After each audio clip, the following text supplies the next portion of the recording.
Welcome to the deep dive.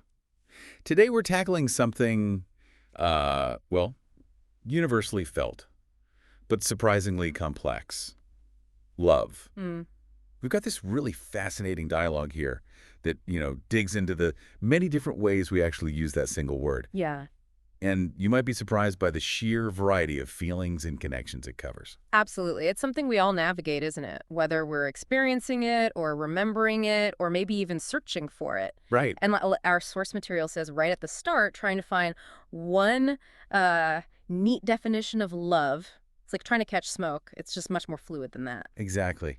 And what struck me right from the get-go is how the sources highlight that love isn't this one-size-fits-all thing. Definitely not.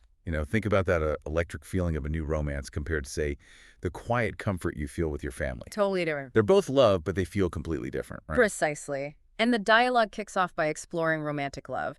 It paints such a vivid picture of that initial rush. You know the butterflies? That constant buzz in your mind about the other person? Yeah, thinking about them all the time. Exactly. The source even describes it as almost intoxicating. Intoxicating, yeah. And what's fascinating biologically is this can actually be linked to the release of phenylethylamine. It's a neurochemical. Oh, interesting. Yeah, also found in chocolate, which might, explain some of that almost addictive pull of early romance. Ah, okay, that heady whirlwind phase. Mm. But what's really interesting is how the dialogue then shifts, right? Mhm. It moves to the idea that, well, hopefully, for many relationships, that initial intensity evolves It has to, really. into something deeper, more sustainable. It talks about building trust and a shared life. Which brings us to a concept the source touches on: companionate love. Okay. Think of it as that deep friendship that can develop within a romantic partnership. Right. It's built on mutual respect, shared experiences, a history together. Mm-hmm. It might not have that same initial, spark. Yeah, the butterflies might fade a bit. Exactly. But the dialogue suggests it's often the key, really, to a lasting bond. That makes sense. Then we move into familial love. Yes. And the source really emphasizes the powerful and often unconditional nature of these ties. Uh-huh. The family bonds. Yeah, bonds with parents, kids, Yeah. that deep sense of belonging, that loyalty. It says nothing quite compares to it. Right.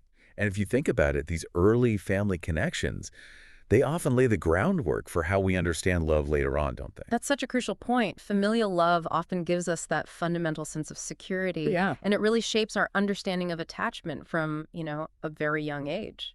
Okay, so moving on, the source also shines a light on a type of love that's maybe overlooked sometimes, but incredibly important: platonic love. Friendship. Ah, yes. Friendship. Talks about those really deep connections you forge with friends where there's absolutely no romantic element involved. Right. And what's fascinating there is the emphasis on that feeling of being truly understood. Sharing core values with someone, knowing they'll support you without any kind of romantic agenda. Totally. The dialogue even points out that these friendships can be some of the most lasting relationships we have.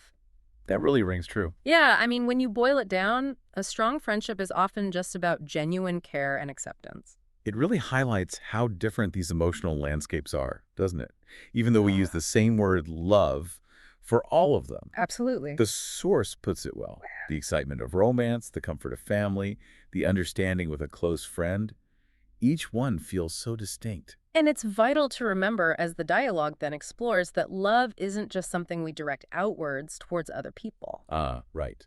Self-love. Exactly, that crucial concept of self-love comes into play. The source frames it as, fully accepting yourself. Warts and all. Flaws and all, yeah, Yeah. exactly. And actively prioritizing your own well-being. So treating yourself kindly.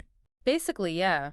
Think of it like treating yourself with the same kindness and understanding you'd offer a close friend who's going through a tough time. And that ability to be kind and accepting towards ourselves, it really underpins our capacity for healthy relationships with others, doesn't it? It really does. Like the saying goes, you can't pour from an empty cup. Precisely. And what's also intriguing is how the dialogue broadens our understanding of love even further. How so? It extends beyond just connections with people. It touches upon having a deep love for, say, nature or your work, or maybe a cause you deeply believe in. Okay, so love for things, not just people. Exactly. And what's fascinating is that same deep sense of care and connection emerges, Mhm. even when it's directed towards something non-human. That intense passion for something larger than yourself, it can be a really powerful motivator. Yeah, and give life meaning. A profound sense of meaning, yeah. It really makes you think, though, how much our surroundings and backgrounds shape how we even understand love. Oh, The source brings up the significant influence of culture. right. Pointing out that a gesture considered really loving in one culture might be seen very differently somewhere else. That's a great point. Absolutely. Cultural norms sort of give us a framework for how we express affection and how we interpret it. And then layered on top of that culture piece. Our own unique individual experiences, right? Our past Mhm. relationships, our upbringing. All that personal history. Yeah.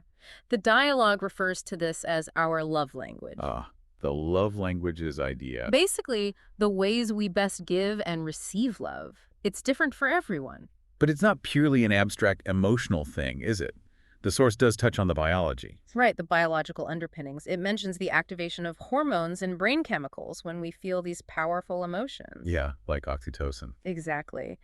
The dialogue specifically mentions oxytocin, often called the love hormone, and how it helps with bonding and trust in relationships. So it's emotion and biology working together. It's this incredible interplay. It's both a deeply personal, subjective experience and a very real set of chemical processes happening inside us.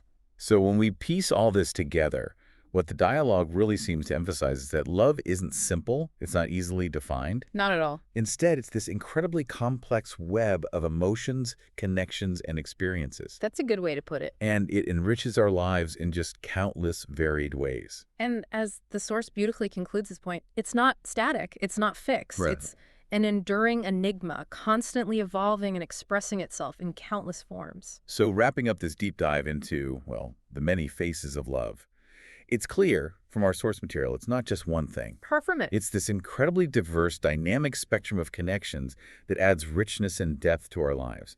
We've touched on romantic love, familial love, platonic friendship. The vital importance of self-love, too. Yes, absolutely. Yeah. And even those profound connections we can have to things beyond people, like nature or a passion. And when you think about it, understanding these different forms, it can really help you appreciate the various ways you connect. Yeah, with yourself and the world. It might even shed some light on the dynamics in your own relationships, you know? That's true. And the source leaves us with a really compelling thought, doesn't it? Mm-hmm. That love is an enduring enigma, constantly evolving and expressing itself in countless forms. And maybe that very complexity, that elusiveness, is part of its enduring power. Could be. Perhaps something to consider. Huh. What are the different forms of love present in your own life? And what unique, invaluable contribution does each one make? A good question to ponder. Thanks for diving deep with us today.